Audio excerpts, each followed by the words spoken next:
एकता नगर में ये राष्ट्रीय कॉन्फ्रेंस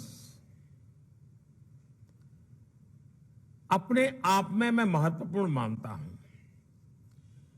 अगर हम वन की बात करें, हमारे आदिवासी भाई बहनों की बात करें, हम वाइल्ड लाइफ की बात करें, हम जल संरक्षण की चर्चा करें, हम टूरिज्म की बात करें, हम प्रकृति और पर्यावरण और विकास, एक प्रकार से एकता नगर, उसका जो होलिस्टिक डेवलपमेंट हुआ है वो अपने आप में ये संदेश देता है, विश्वास पैदा करता है कि वन और पर्यावरण के क्षेत्र के लिए आज एकता नगर एक तीर्थ क्षेत्र बन गया है। आप भी इसी क्षेत्र से जुड़े हुए मंत्री और अधिकारी आए हैं। मैं चाहूंगा कि एकता नगर में जितना भी समय आप बिताएं, उन बारीकियों को जरूर ऑब्जर्व करें कि जिसमें पर्यावरण के प्रति, हमारे आदिवासी समाज के प्रति, हमारे वाइल्ड लाइफ के प्रति कितनी संवेदनशीलता के साथ कार्य रचना की गई है, निर्माण कार्य हुआ है और भविष्य में देश के ही अनेक कोने में वन पर्यावरण की रक्षा करते हुए विकास की राह पर तेज गति से आगे बढ़ सकते हैं। इसका बहुत कुछ देखने समझने को यहां मिलेगा। साथियों, हम एक ऐसे समय मिल रहे हैं जब भारत अगले 25 वर्षों के अमृत काल के लिए नए लक्ष्य तय कर रहा है। मुझे विश्वास है आपके प्रयासों से पर्यावरण की रक्षा में भी मदद मिलेगी और भारत का विकास भी उतनी ही तेज गति से होगा। साथियों, आज का नया भारत नई सोच, नए अप्रोच के साथ आगे बढ़ रहा है। आज भारत तेजी से विकसित होती इकोनॉमी भी है और निरंतर अपनी इकोलॉजी को भी मजबूत कर रहा है। हमारे फॉरेस्ट कवर में वृद्धि हुई है और वेटलैंड्स का दायरा भी तेजी से बढ़ रहा है। हमने दुनिया को दिखाया है कि रिन्यूएबल एनर्जी के मामले में हमारी स्पीड और हमारा स्केल शायद ही कोई उसको मैच कर सकता है। इंटरनेशनल सोलर अलायंस हो, कोalition फॉर डिजास्टर रेजिलिएंट इंफ्रास्ट्रक्चर हो या फिर लाइफ मूवमेंट, बड़ी चुनौतियों से निपटने के लिए भारत आज दुनिया को नेतृत्व दे रहा है। अपने कमिटमेंट को पूरा करने के हमारे ट्रैक रिकॉर्ड के कारण ही दुनिया आज भारत के साथ जुड़ भी रही है। बीते वर्षों में लायंस, शेरों, बाघों, हाथियों, एक सिंग के गैंडों और तेंदुओं की संख्या में वृद्धि हुई है। जैसे अभी भूपेंद्र भाई बता रहे थे, कुछ दिन पहले मध्य प्रदेश में चीता की घर वापसी से एक नया उत्साह लौटा है। हर भारतवासी के रगों में, संस्कारों में जीव मात्र के प्रति दया और प्रकृति प्रेम के संस्कार कैसे हैं, वो चीता के स्वागत में देश जिस प्रकार से झूम उठा था, हिंदुस्तान के हर कोने में ऐसा लग रहा था जैसे उनके अपने घर में कोई प्रिय मेहमान आए हैं। ये हमारे देश की एक ताकत है। प्रकृति के साथ संतुलन साधने का जो एक प्रयास है उसे हम निरंतर जारी रखें, आने वाली पीढ़ियों को भी संस्कारित करते रहें। इसी संकल्प के साथ भारत ने 2017 तक, यानी अभी हमारे पास करीब करीब 5 दशक है, नेट जीरो का टारगेट रखा है। अब देश का फोकस ग्रीन ग्रोथ पर है, और जब ग्रीन ग्रोथ की बात करते हैं तो ग्रीन जॉब के लिए भी बहुत अवसर पैदा होते हैं। और इन सभी लक्ष्यों की प्राप्ति के लिए हर राज्य के पर्यावरण मंत्रालय की भूमिका बहुत बड़ी है। साथियों, पर्यावरण मंत्रालय चाहे जिस किसी राज्य में हो या केंद्र में, उनके दायित्वों का विस्तार बहुत बड़ा है। इसे संकुचित दायरे में नहीं देखा जाना चाहिए। दुर्भाग्य से समय के साथ हमारी व्यवस्था में एक सोच ये हावी होती चली गई कि पर्यावरण मंत्रालय की भूमिका रेगुलेटर के तौर पर ज्यादा है। लेकिन मैं समझता हूं पर्यावरण मंत्रालय का काम रेगुलेटर से भी ज्यादा पर्यावरण को प्रोत्साहित करने का है। हर वो काम जिससे पर्यावरण की रक्षा हो रही हो, उसमें आपके मंत्रालय का रोल बहुत बड़ा है। अब जैसे सर्कुलर इकोनॉमी का विषय है, सर्कुलर इकोनॉमी हमारी परंपरा का हिस्सा रही है। भारत के लोगों को सर्कुलर इकोनॉमी सिखानी पड़े ऐसा नहीं है। हम कभी प्रकृति के शोषक नहीं रहे, सदैव प्रकृति के पोषक रहे हैं। हम जब छोटे थे तब हमको बताया जाता था कि महात्मा गांधी जब पिछली शताब्दी के प्रारंभ में साबरमती आश्रम में रहते थे, और उस जमाने में तो साबरमती नदी लबालब भरी रहती थी, भरपूर पानी रहता था। उसके बावजूद भी अगर किसी को गांधी जी ने देख लिया कि पानी को बर्बाद कर रहा है, तो गांधी जी उसे टोके बिना रहते नहीं थे। इतना पानी सामने होना था, फिर भी पानी बर्बाद नहीं होने देते थे। आज कितने ही घरों में, आप में से शायद हर कोई को पता होगा, हर एक के घर में होगा, अनेक घर ऐसे हैं, कपड़े हो, अखबार हो, और भी छोटी मोटी चीजें हो, हर चीज को हमारे यहां रीयूज किया जाता है, रिसाइकल किया जाता है, और जब तक उसका बिल्कुल समाप्ति न हो जाए तब तक हम उपयोग करते रहते हैं। अपने परिवारों का संस्कार है, और ये कोई कंजूसी नहीं है, ये प्रकृति के प्रति सजगता है, संवेदना है। ये कोई कंजूसी के कारण लोग एक ही चीज 10 बार उपयोग करते, ऐसा नहीं है। ये सभी हमारे जो पर्यावरण मंत्री आज आए हैं, मैं उनको आग्रह करूंगा कि आप भी अपने राज्यों में सर्कुलर इकोनॉमी को ज्यादा से ज्यादा बढ़ावा दें। अगर स्कूल में भी बच्चों को कहा जाए कि भाई आप अपने घर में सर्कुलर इकोनॉमी की दृष्टि से क्या हो रहा है जरा ढूंढ के ले आओ, हर बच्चा ढूंढ के ले आएगा। कॉन्शियसनेस आएगा कि इसको सर्कुलर इकोनॉमी कहते हैं, और इससे सॉलिड वेस्ट मैनेजमेंट और सिंगल यूज प्लास्टिक से मुक्ति के हमारे अभियान को भी ताकत मिलेगी। इसके लिए हमें पंचायतों, स्थानीय निकायों, स्वयं सहायता समूहों, वहां से लेकर एमएसएमई तक को हर किसी को प्रोत्साहित करना चाहिए, उनको दिशा देनी चाहिए, उनको गाइडलाइन देनी चाहिए।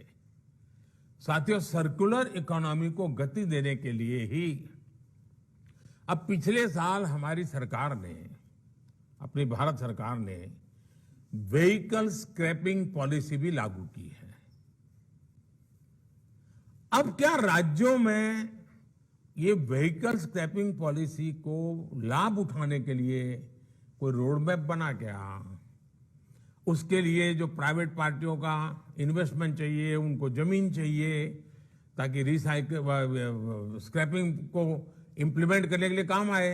उसी प्रकार से जैसे मैंने भारत सरकार को सूचना दी कि स्क्रैपिंग पॉलिसी को हमें बहुत गति देनी है, तो हमें पहले भारत सरकार के जितने व्हीकल हैं जो अपनी उम्र पार कर चुके हैं, जो किलोमीटर पार कर चुके हैं, उनको स्क्रैपिंग में सबसे पहले लाओ ताकि उद्योग चालू हो जाए।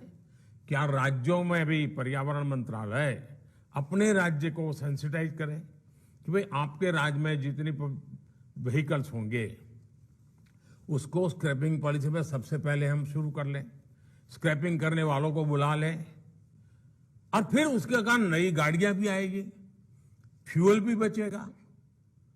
एक प्रकार से हम बहुत बड़ी मदद कर सकते हैं। लेकिन नीति अगर भारत सरकार ने बनी पड़ी रही है तो परिणाम नहीं आएगा। देखिए, सभी पर्यावरण मंत्रालयों को देश की बायोफ्यूल पॉलिसी पर भी तेजी से काम करने की आवश्यकता है।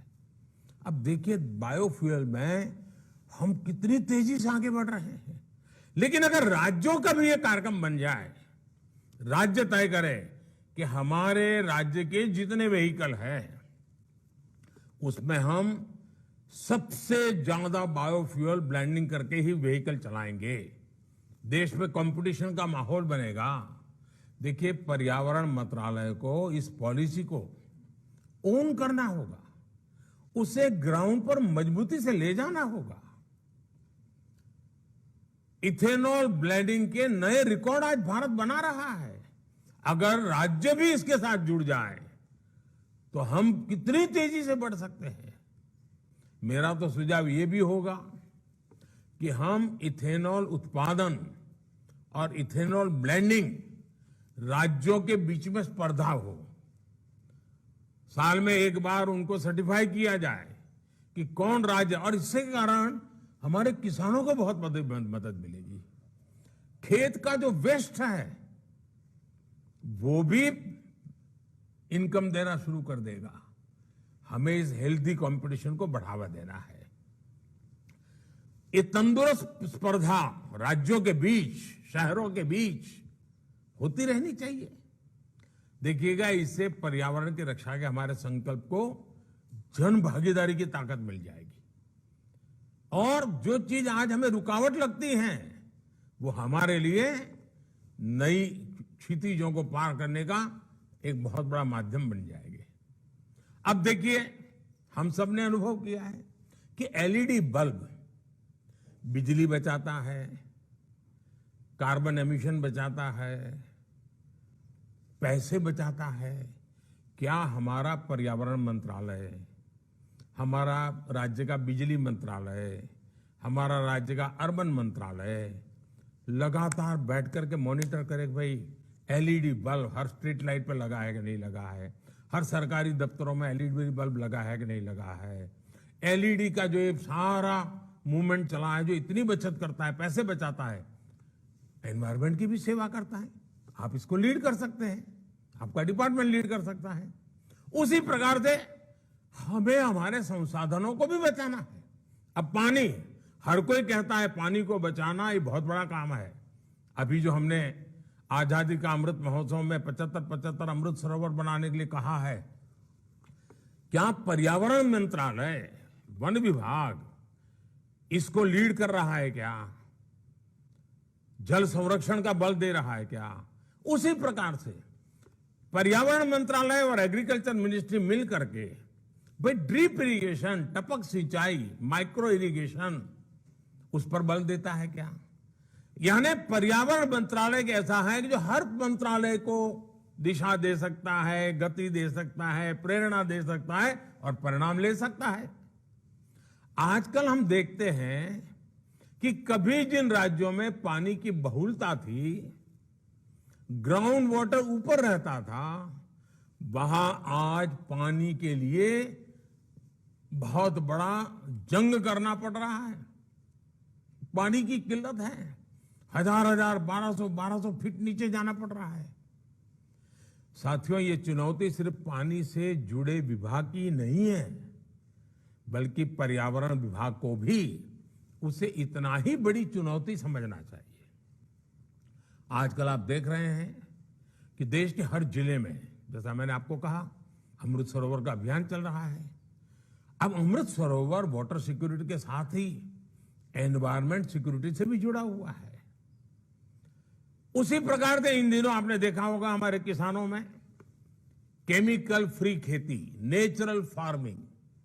अब यूं तो लगता है वो एग्रीकल्चर डिपार्टमेंट का है, लेकिन अगर हमारा पर्यावरण मंत्रालय जुड़ जाए तो उसको एक नई ताकत मिल जाएगी। प्राकृतिक खेती, ये भी पर्यावरण की रक्षा का काम करता है। ये हमारी धरती माता की रक्षा करना, ये भी एक बहुत बड़ा काम है। इसलिए ही मैं कहता हूं कि बदलते हुए इस समय में पर्यावरण मंत्रालय द्वारा पार्टिसिपेटिव और इंटीग्रेटेड अप्रोच लेकर काम करना बहुत आवश्यक है। जब पर्यावरण मंत्रालय की दृष्टि बदलेगी, लक्ष्य तय होंगे, राह निर्धारित हो जाएगी, मुझे पूरा विश्वास है साथियों, प्रकृति का भी उतना ही भला होगा।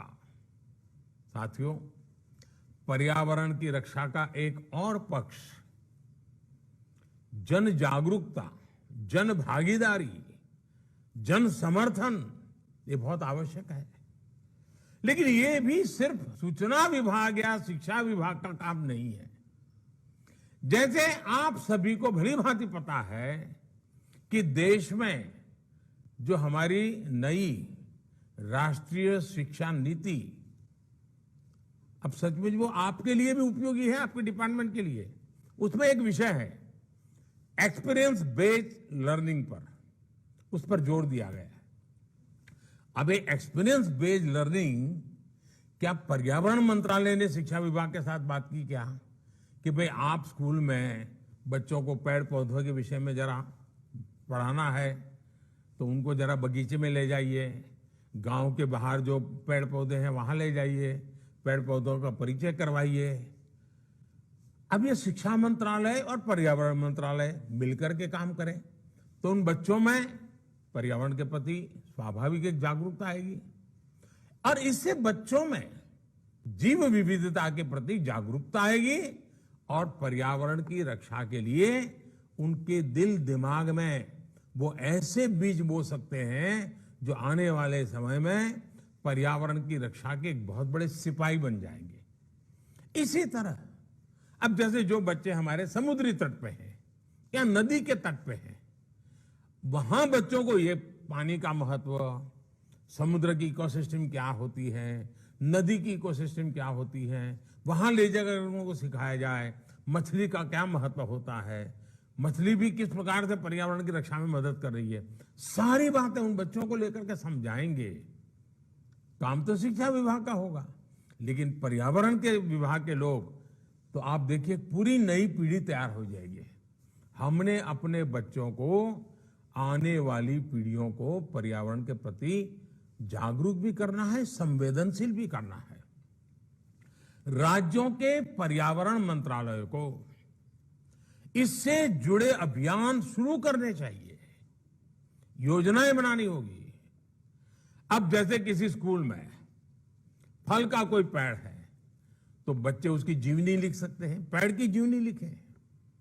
किसी औषधीय पौधे के गुणों के बारे में भी बच्चों को निबंध लिखवाया जा सकता है, वक्तृत्व स्पर्धा की जा सकती है। हमारे राज्यों की यूनिवर्सिटीज और लेबोरेटरीज को भी जय अनुसंधान, इस मंत्र पर चलते हुए पर्यावरण रक्षा से जुड़े इनोवेशंस को सर्वोच्च प्राथमिकता देनी होगी। पर्यावरण की रक्षा में हमें टेक्नोलॉजी का इस्तेमाल भी ज्यादा से ज्यादा बढ़ाना चाहिए। जैसे जो वनस्थान है, जंगल है, उनमें जंगलों की स्थिति का निरंतर अध्ययन बहुत जरूरी है।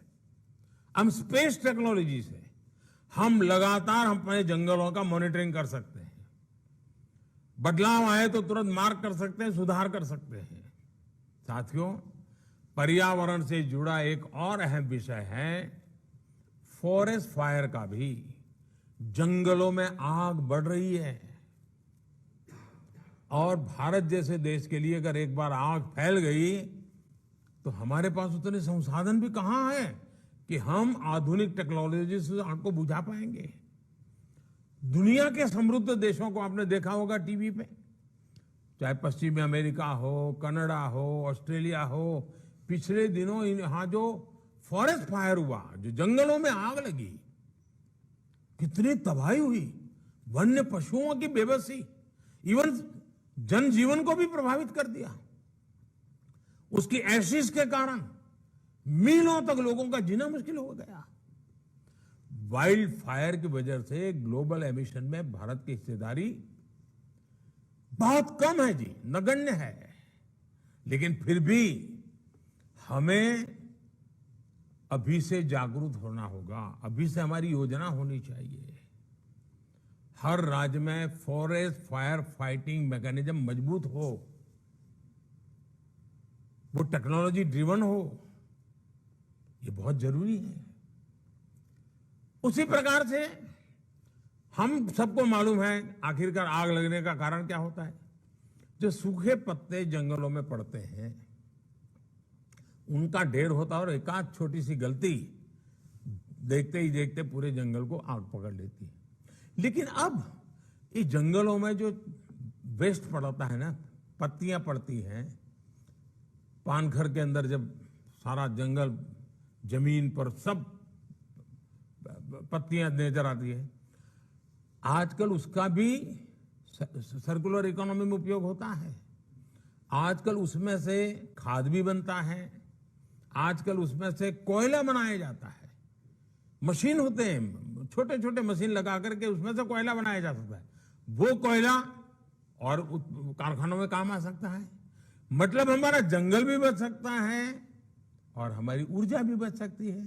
कहने का मेरा तात्पर्य है कि हमें इसमें भी फॉरेस्ट फायर के लिए हमारी जागरूकता, वहां के लोगों को और उनकी इनकम का भी साथ, जंगल में रहते हैं, जैसे हमारा वन धन पर बड़ा बल है, उसी प्रकार से इसको भी एक धन मान करके हैंडल किया जाए तो हम जंगलों की आग को बचा सकते हैं। हमारे फॉरेस्ट गार्ड को भी अब नए सिरे से ट्रेनिंग देने की बहुत जरूरत है जी। ह्यूमन रिसोर्स डेवलपमेंट के नए पहलुओं को जोड़ने की आवश्यकता है। पुराने जमाने के जो बिडगार्ड होते हैं उतने से बात बनने वाली नहीं है। साथियों, मैं आप सभी से एक और महत्वपूर्ण बिंदु की भी चर्चा करना चाहता हूं। आप भली भांति जानते हैं कि आधुनिक इंफ्रास्ट्रक्चर के बिना देश का विकास, देशवासियों के जीवन स्तर को सुधारने का प्रयास सफल नहीं हो सकता। लेकिन हमने देखा है कि एनवायरमेंट क्लियरेंस के नाम पर देश में आधुनिक इंफ्रास्ट्रक्चर के निर्माण को कैसे उलझाया जाता था। आप जिस जगह पे बैठे हैं ना, ये एकता नगर में, ये हमारी आंखें खोलने वाला उदाहरण है। कैसे अर्बन नक्सलों ने, विकास विरोधियों ने इस इतने बड़े प्रकल्प को, सरदार सरोवर डैम को रोक के रखा था। आपको जानकर के हैरानी होगी साथियों, ये जो सरदार सरोवर डैम एकता नगर में आप बैठे हैं ना, इतना बड़ा जलाशय देखा होगा आपने, इसका शिलान्यास देश आजाद होने के तुरंत बाद किया गया था। सरदार वल्लभ भाई पटेल ने बहुत बड़ी भूमिका निभाई थी। पंडित नेहरू ने शिलान्यास किया था। लेकिन सारे अर्बन नक्सल मैदान में आ गए, दुनिया के लोग आ गए, अपप्रचार किया, ऐसा ये पर्यावरण विरोधी है, यही अभियान चलाया और बार बार उसको रोका गया। जो काम की शुरुआत नेहरू जी ने की थी, वो काम पूरा हुआ मेरा आने के बाद। बताइए, कितना देश का पैसा बर्बाद हो गया। और आज वही एकता नगर पर्यावरण का तीर्थ क्षेत्र बन गया। मतलब कितना झूठ चलाया था। और ये अर्बन नक्सल आज भी चुप नहीं है, आज भी उनके खेल खेल रहे हैं।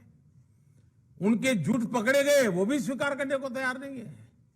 अब उनको अब राजनीतिक समर्थन मिल जाता है कुछ लोगों का। साथियों, भारत में विकास को रोकने के लिए कई ग्लोबल इंस्टीट्यूशन भी, कई फाउंडेशन भी। इन खबर चैनल को सब्सक्राइब करें।